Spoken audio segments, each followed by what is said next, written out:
feel like death warmed over. Just wait till you meet the real-life zombies of the natural world. We're counting down the top 10 living dead of the animal kingdom. Those animals that look like they bit the dust, and yet they're still very much alive. Discover how easy it is to come back from the grave when the living dead are taken to the most extreme. Earth is a planet of extremes. Extreme places and extreme animals. But some animals are more extreme than others.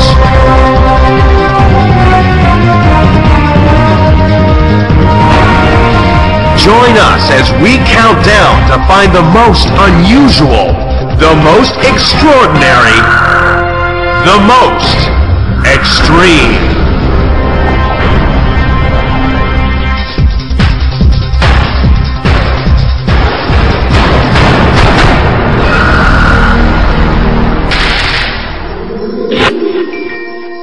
Everyone's heard the tale of Sleeping Beauty, a princess trapped in a spell who lay in suspended animation for 100 years. Well, in the natural world, there are real Sleeping Beauties. These creatures look dead, but are actually alive. As we search for the animal that stays paralyzed for the longest time, we'll discover that these Sleeping Beauties require more than a kiss from a handsome prince to bring them back to life. Come on, wake up, wake up! You're leaving good for nothing! Come on, wake up! Our first contender is no Prince Charming. It's an animal that usually scares the living daylights out of us.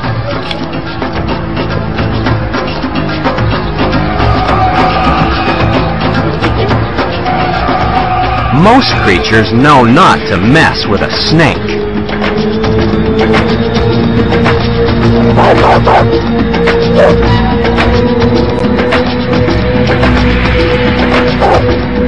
But not all snakes are big and scary. That's why one serpent has come up with a very different way of getting out of trouble. Even a little kitten can be dangerous for a hog-nosed snake. First, it acts tough like its bigger cousins.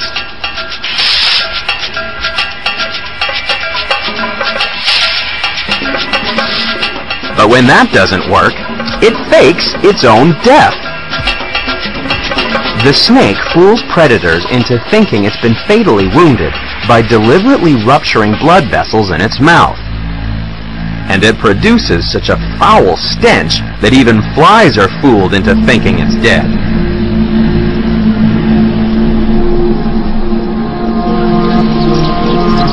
Only after the danger's passed will the snake return to life.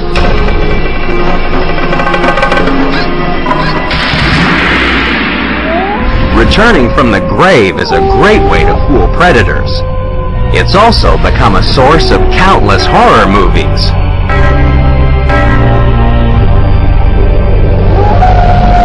The most famous of all the living dead are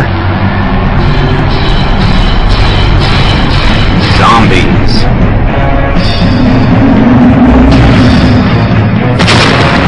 While Hollywood has had fun with these nightmare creations, for believers in voodoo, zombies are no laughing matter.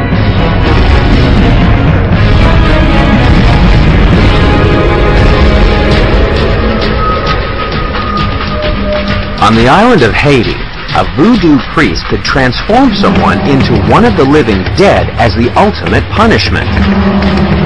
Break the community's code of good behavior, and you'd end up as a zombie.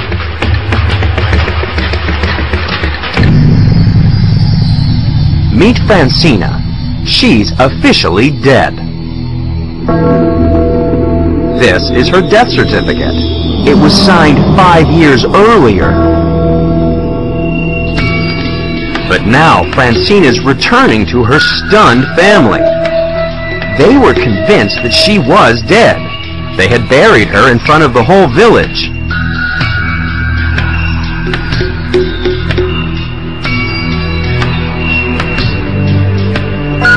And yet here she is, being led to see her own grave.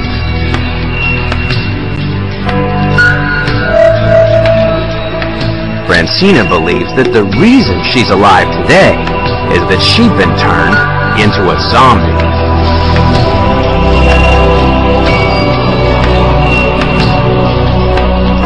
Francina had been punished by a voodoo priest. She was given a drug that said to contain minute traces of a nerve poison estimated to be 270 times deadlier than cyanide. Francina entered a state of suspended animation, which is why her family believed she was dead. Shortly after her funeral, in the middle of the night, Francina believes that she was dug up and revived by a priest. She was then taken to a plantation where she worked as a zombie for 3 years, before finally escaping her punishment. While Western scientists are still debating how human zombies are created, there's no doubt that the living dead are among us. In the natural world, all kinds of animals, including snakes, have found ways of becoming real-life zombies. Our first contender, the hawk-nosed snake, is just an amateur at playing dead. Coming up are creatures that can stay in suspended animation not for minutes, but for years.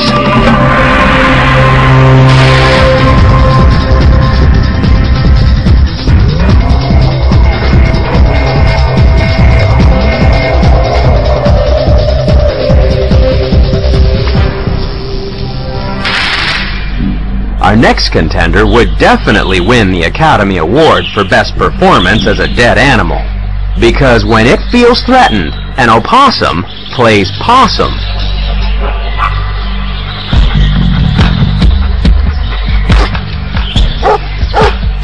The opossum is number 9 in the countdown because it enters a voluntary coma, as wildlife educator Dave Ryherd explains.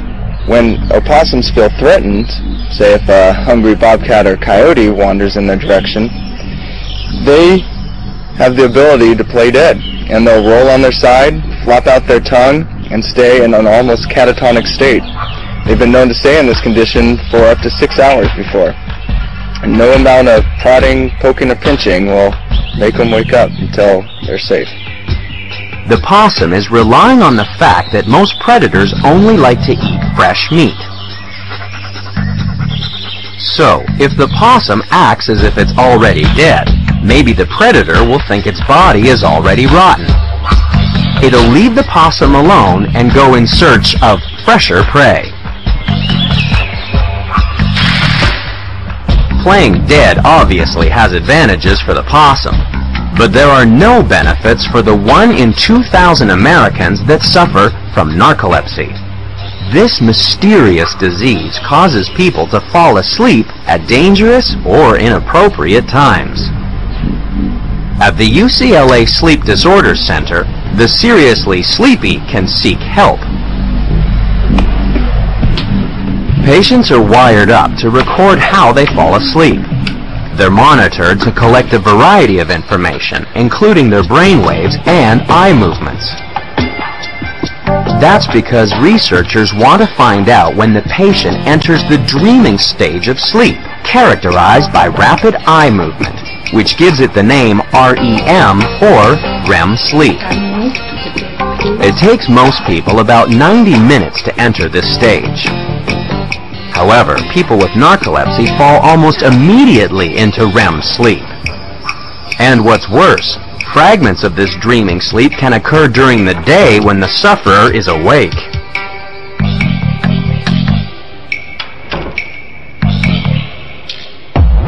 When you consider that during REM sleep, our muscles are immobilized and dreaming occurs, It's not surprising that narcolepsy is associated with paralysis and hallucinations.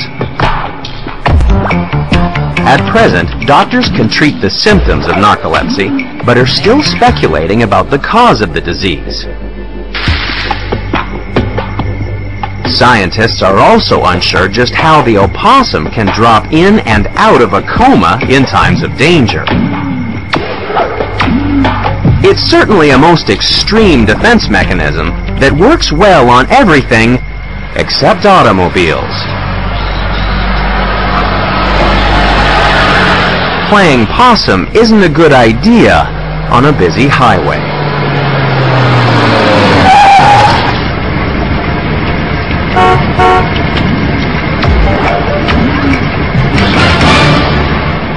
For our first two contenders, playing dead is all just an act.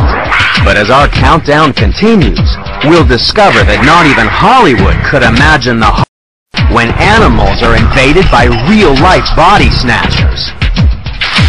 And why would anyone want to have shrew spit injected into their face?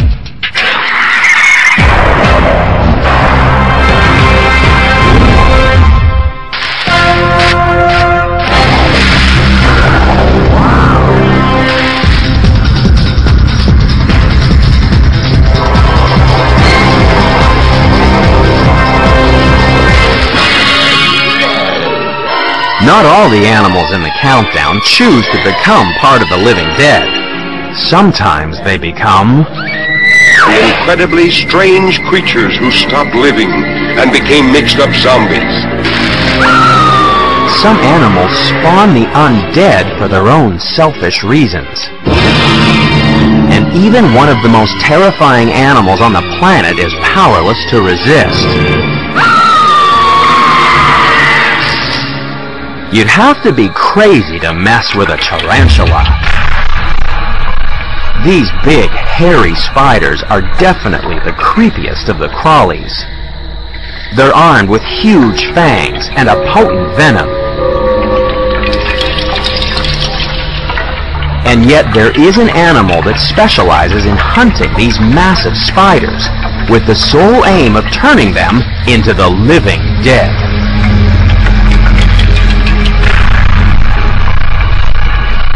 The poor old tarantula is number 8 in the countdown, because it can be turned into a paralyzed zombie for several days. All it takes is an encounter with one of the scariest animals in the deserts of the American Southwest. Meet the Tarantula Hawk. It's a parasitic wasp that has no fear of massive spiders. The female wasp is armed with a venomous sting that can paralyze a spider in seconds.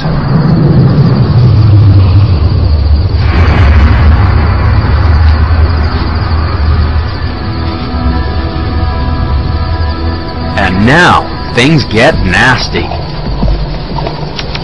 She drags the helpless spider into its own burrow. Then, she lays a single egg on the spider's abdomen and seals the chamber.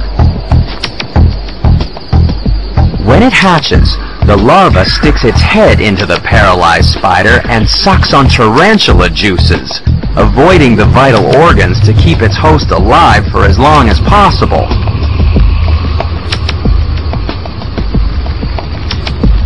It's a terrible way to die. No wonder some people are morbidly afraid of being buried alive. In the past, people had good reason to be worried. Back then, a number of illnesses could cause patients to slip into a coma. Doctors of the day lacked the equipment to be 100% sure that their patient had passed away. According to one particularly sad story, back in the 1850s, a young South Carolina girl died of diphtheria. Her coffin was quickly interred in the family's mausoleum. Later, when one of the family's sons died in the Civil War, the tomb was opened again to admit him. There, on the floor, just behind the door, was a tiny skeleton. No wonder some people specified in their wills that they be buried with guns, knives, or poison should they find themselves waking up 6 feet under. Unfortunately for the tarantula, there's no easy way out of its own living hell. Thanks to the Tarantula Hawk's venom, the spider stays alive but paralyzed as the wasp larva slowly eats its fill. Eventually, only the tarantula's withered husk will remain, forever buried in its lonely grave.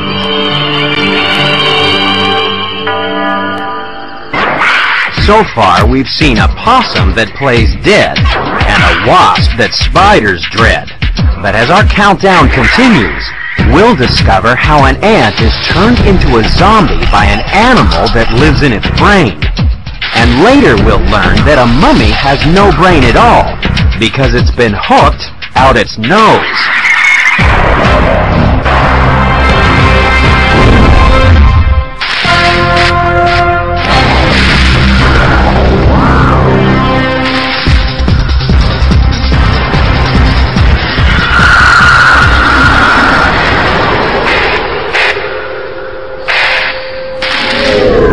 The next contender in our countdown of the living dead is already buried underground. It's the earthworm. Barring accidents, a worm can live for more than 5 years. But these earthworms are as good as dead. They're still alive, but they're virtually paralyzed. They're number 7 in the countdown because they can remain in this suspended animation for several days. And it's all because they ran into the killer shrews.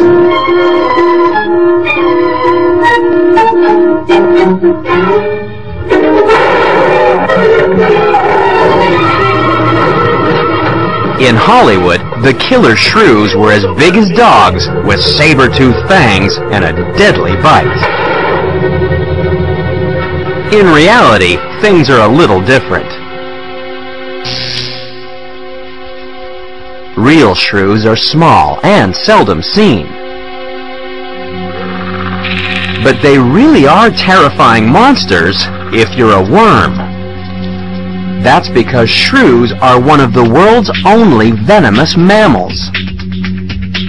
Their saliva contains a potent poison. It doesn't do much harm to humans, but it will turn their prey into the living dead, as shrew biologist Dr. Joseph Merritt explains. Shrews have a really nifty way to deal with winter shortage of food. Sometimes they paralyze their prey. They take it to an underground cache. It's fresh, it's immobilized, and it is alive, and they feed on it for 3 to 4 days. The neurotoxins in shrew saliva work on the nerve cells, paralyzing the prey, sometimes for more than 2 weeks. And in an interesting new plot twist, shrew venom is being injected into not only earthworms, but humans.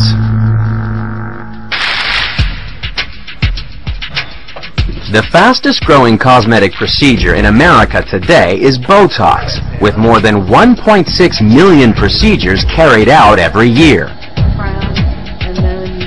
Botox is actually a purified form of a bacterial neurotoxin, and works by paralyzing the muscles that cause wrinkles.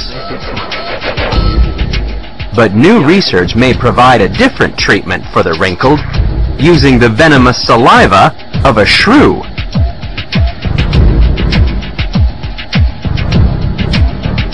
Canadian biochemists have identified and synthesized a chemical from shrew venom. Called sericidin, it paralyzes nerves, making it potentially useful to treat migraines, neuromuscular diseases, and even wrinkles. So, one day soon, you might have the choice of being injected with Botox or an extract of shrew spit. Of course, worms have long recognized the paralyzing power of shrew venom. Once they're bitten, there's no escape for these living dead.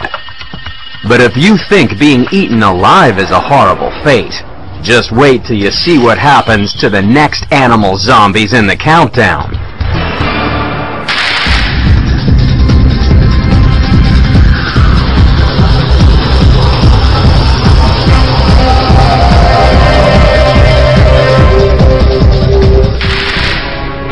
Our next contender has been attacked by an animal that could have come straight from a science fiction movie.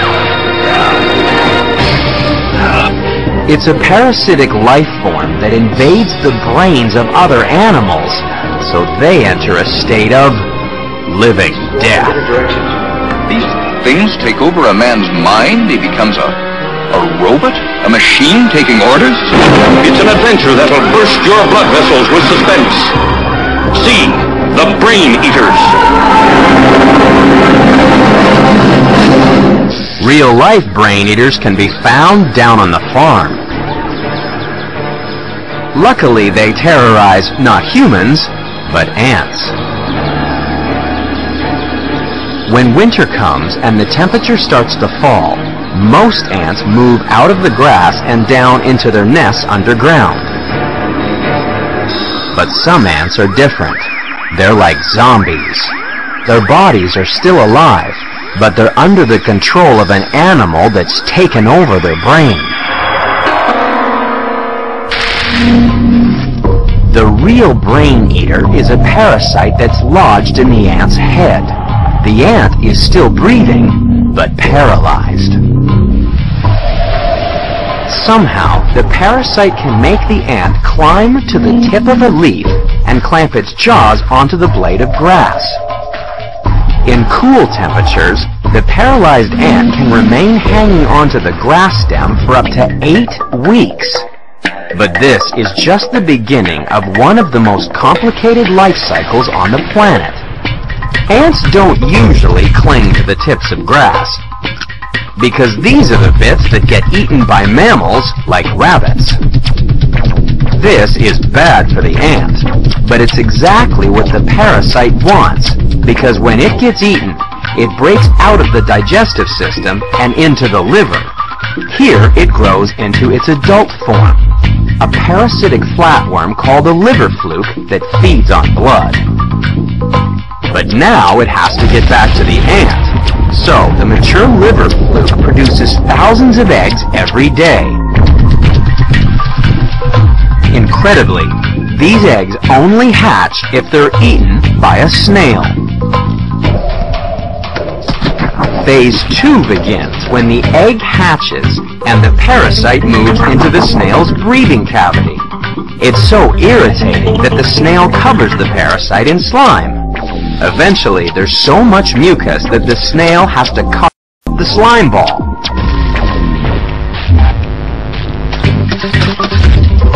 And it just so happens that snail snot is one of the favorite foods of the ant.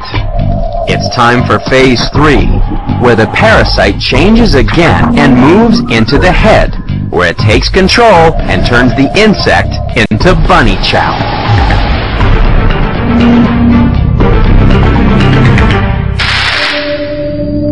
Strangely enough, there was a time when human brains were also thought to be possessed by other creatures.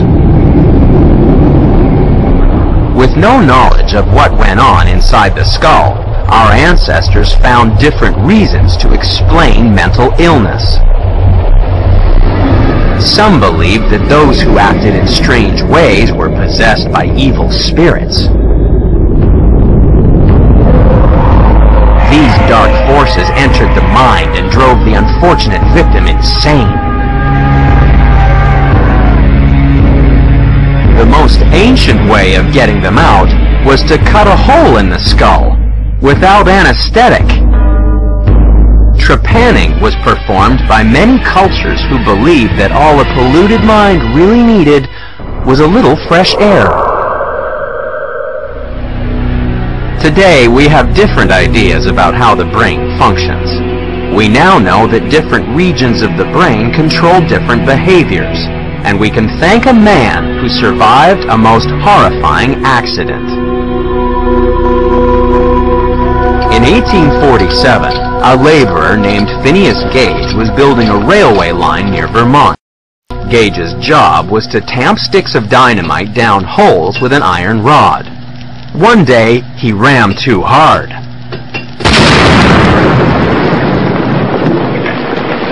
The explosion fired the iron rod back out of the hole and through his head. It entered Gage's cheek and passed out the top of his skull. But to everyone's amazement, he survived. As curator of the Glore Psychiatric Museum, Scott Clark explains. Well, Gage lived for 13 years. His personality changed. He had been a real hard-working, God-fearing family man before the accident, but after the accident, he couldn't hold a job, he got divorced, he'd cuss at the wrong time. He just was a real ne'er-do-well around town. 100 years later, a physician was inspired by the case of poor old Phineas Gage. He recognized that he could modify the behavior of violent patients by carrying out the now infamous frontal lobotomy. Having parasitic larvae lodged in your brain is an equally effective way of altering behavior, especially if you're an ant. These parasites can create zombies just as easily as the surgeon's knife. Unlike the poor old ant, at least our next contenders voluntarily move in and out of a state of suspended animation. Their stories have a happy ending, unlike any ant that gets caught up in the invasion of the brain snatchers. As soon as our last two contenders were turned into zombies, they were doomed to a horrible death. But things are improving for the animals coming up in the countdown, even if they've been frozen solid. And we find out why some people freeze their pantyhose at minus 180 degrees.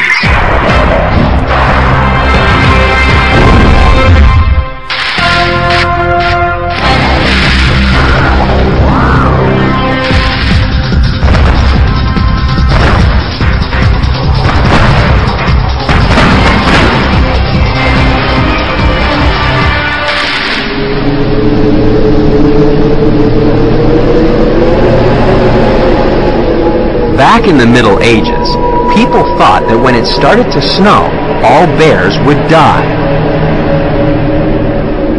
That's because when winter arrived, the bears would mysteriously disappear. It was such a miracle when they came back to life the next spring that bears became a symbol of regeneration and new life. Today, we know that bears don't die in winter. They just head underground. Bears are number 5 in the countdown because they can spend the winter in a state of suspended animation. They can stay in their den for up to 6 months. During this time, they don't eat, don't drink, and don't even go to the toilet. It's a form of hibernation, as wildlife biologist at the Grizzly Discovery Center in West Yellowstone, Gail Ford, explains. The hibernation is an adaptation that the animals made to the lack of food. Instead of the cold or the lack of light sending them in, the animal, the bear, developed a way of, if there isn't any food, you can just go to sleep.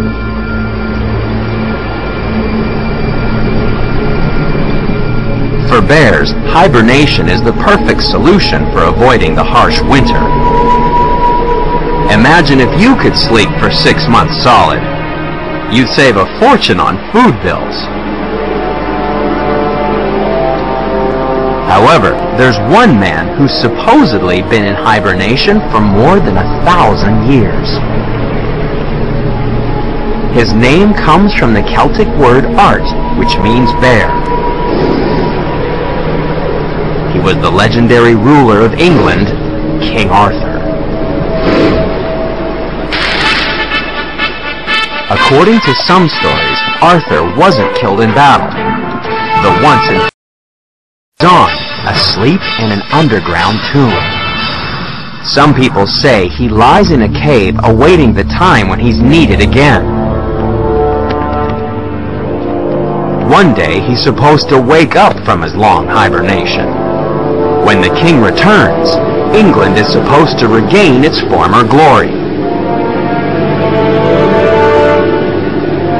While the English have been waiting a long time for the return of their king, bears only have to wait for the arrival of spring to come back from the dead. No one knows just how the bear manages to sleep for 6 months without food or toilet breaks. But if you think that's extreme, our next contender also sleeps through the winter, but in temperatures so cold that it freezes solid.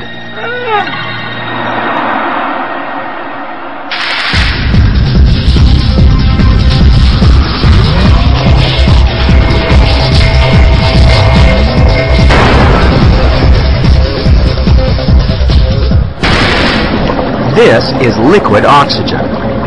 At about minus 180 degrees Celsius, anything dipped in here will get the world's worst case of frostbite. But that doesn't stop people paying to be frozen solid, in the hope that future technologies will be able to bring them back from a chilly grave. The possibility of life after death is explored in Phoenix, Arizona by the Cryonics Society. They believe that cryobiology, the freezing of biological matter, is the answer. They propose freezing bodies in cold storage capsules. Scientists are mostly skeptical. However, cheating death is nothing new for the animal that's number 4 in the countdown. It can be found high in the mountains of New Zealand. In summer, it finds shelter under broken slabs of rock, venturing out at night to feed.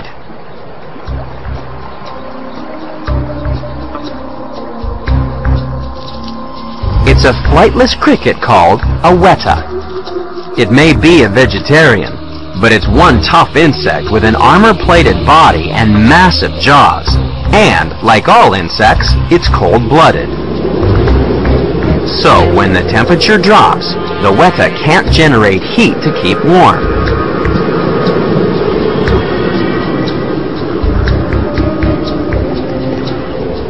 Even though it hides deep in crevices in the rock, up here it can get very cold indeed.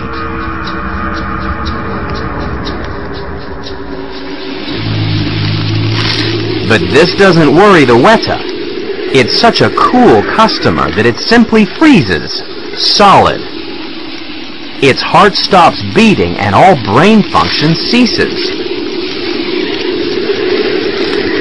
It can survive temperatures down to minus 10 degrees, even when 82% of the water in its body is frozen.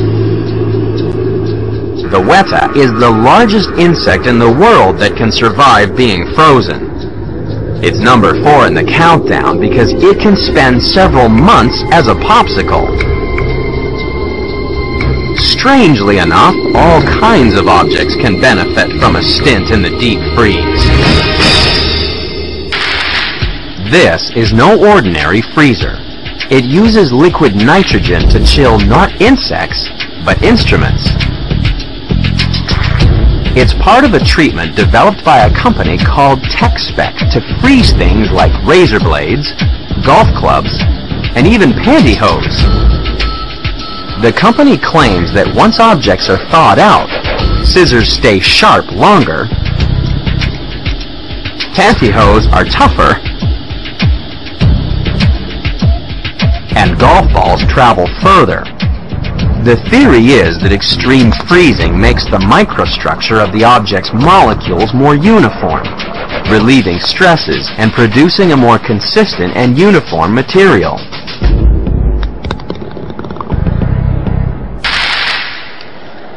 Thawing out a golf ball is one thing, but defrosting a living animal is another.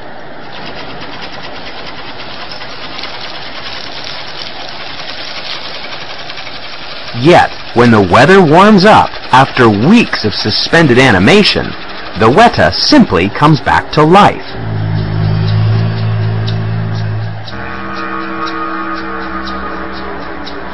Scientists are still unsure exactly how the weta manages to stop ice crystals rupturing the cells in its body.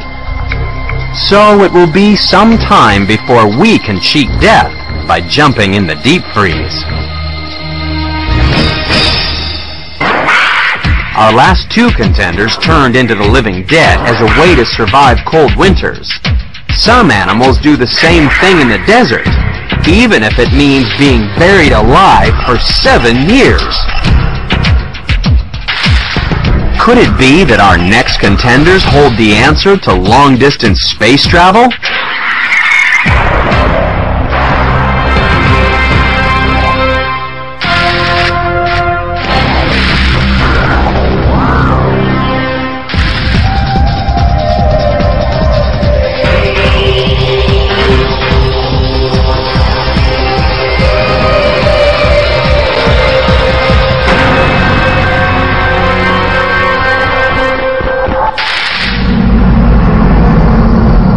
In some parts of the world, drought can be devastating, especially if you're a small fish in a little pond.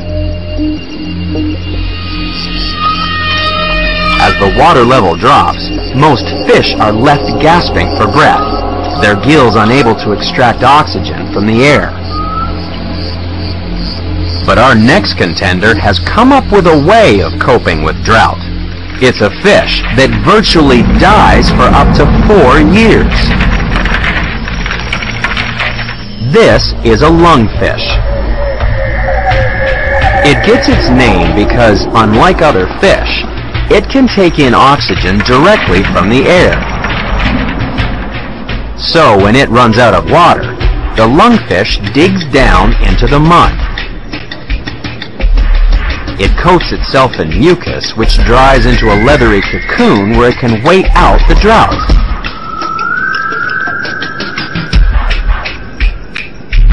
Unfortunately, there's another use for dried river mud.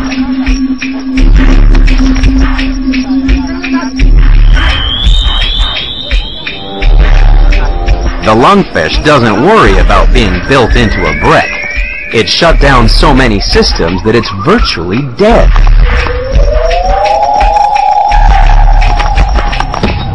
Being buried in the desert is nothing new. More than 4,000 years ago, some humans knew it was an excellent way of preserving the dead. And since no Egyptian wanted to spend eternity looking rotten, those who could afford to had their bodies painstakingly embalmed. Which is how they created the mummy.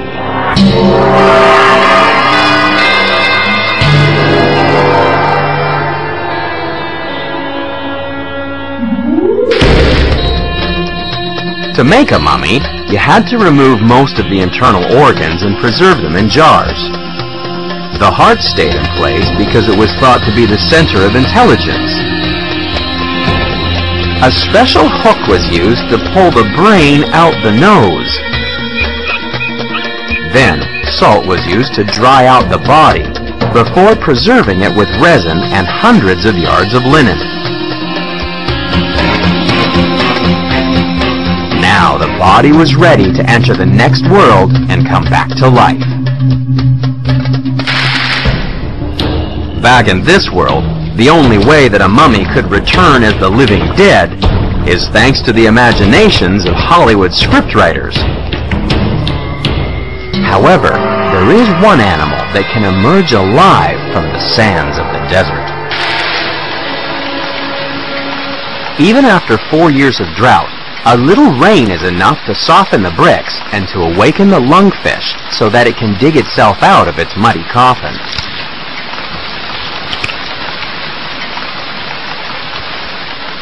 The lungfish is an extraordinary survivor, but there's another desert dweller that can last even longer without water.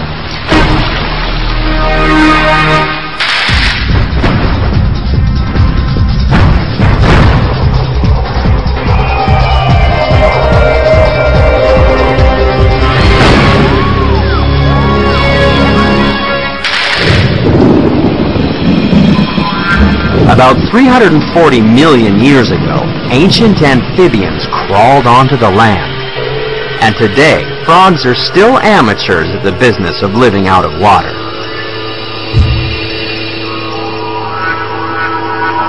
Their skin must be kept moist because they breathe through the entire surface of their bodies. Frogs can even drink through their skin, absorbing moisture from damp soil. So how could any frog survive in a desert?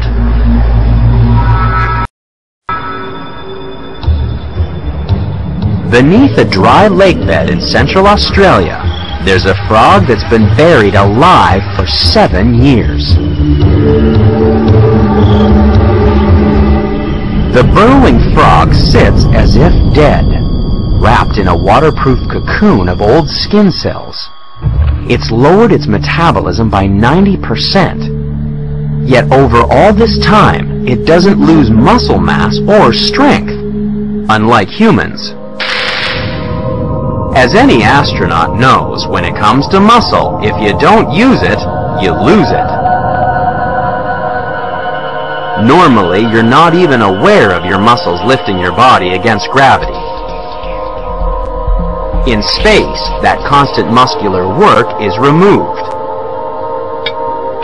That's why, despite rigorous workouts, astronauts return to Earth shockingly weaker than when they left. After only 11 days in space, muscle fibers may shrink as much as 30%. And so researchers in Australia are investigating how the burrowing frog can sit motionless for years and not lose any muscle mass. Perhaps one day a tiny frog will provide help not just for astronauts, but also bedridden patients and the elderly.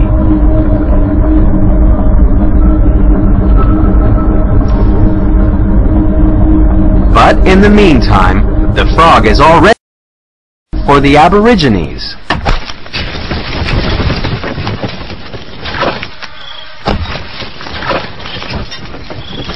They know that all it takes is a gentle squeeze to access the emergency supply of drinking water stored inside the frog's bladder. The burrowing frog may be an extraordinary survivor, but it still can't compete with the animal that's number 1 in the countdown.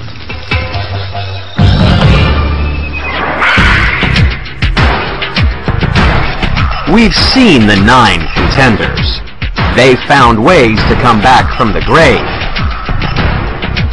Only one animal is a more extreme example of the living dead.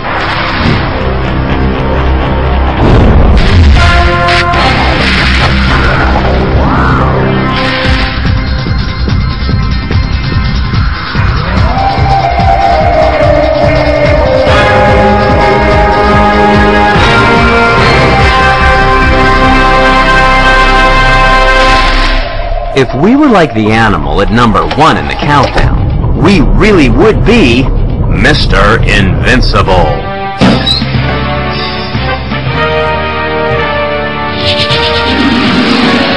We'd be able to survive temperatures lower than minus 230 degrees Celsius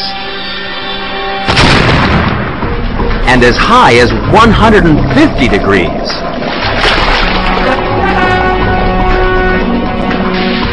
We could withstand 1,000 times more radiation than any mortal. But most incredible of all, we'd be able to survive without any water for 120 years.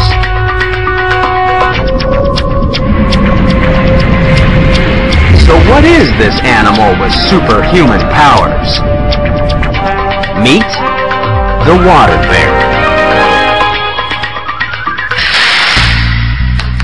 Normally, this tiny animal waddles around on its 4 pairs of plump little legs, sucking the juices out of moss. It doesn't look very tough, but it can survive the harshest conditions because it basically curls up and dies. Let's say that things start getting too dry for a water bear. Somehow, it can lose 99% of the water in its body, retract all its legs, and become practically indestructible. That's how it can survive such extremes of cold, heat, radiation, and even in a vacuum like that found in space.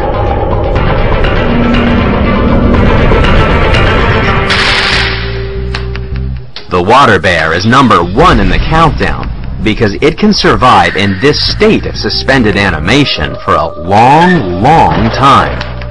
The record is held by water bears taken from a dried-out moss specimen stored in a museum in Italy. When researchers added distilled water to the sample, they were astounded to see water bears swimming around. They'd been lying in suspended animation for 120 years. Researchers are now studying the water bear in the hope that one day we can sleep our way to the stars. Could we cross the vast distances of space simply by entering a state of suspended animation like a water bear? Well, it looks easy in the movies, but in reality, we'd have to stay asleep for a really long time. That's because the closest star to us, Proxima Centauri, is 39 trillion kilometers away. In our fastest spaceship, it would take almost 19,000 years to reach Proxima Centauri. To put that in perspective, 19,000 years ago, we lived in caves.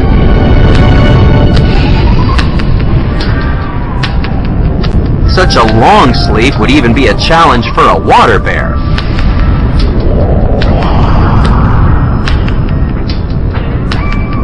Out of all the life on planet Earth, no other animal is better suited for the rigors of long-distance space travel. After all, a water bear can come back to life after being more or less dead for more than a century. And that's why, when it comes to the sleeping beauties of the natural world, the water bear really is the most extreme.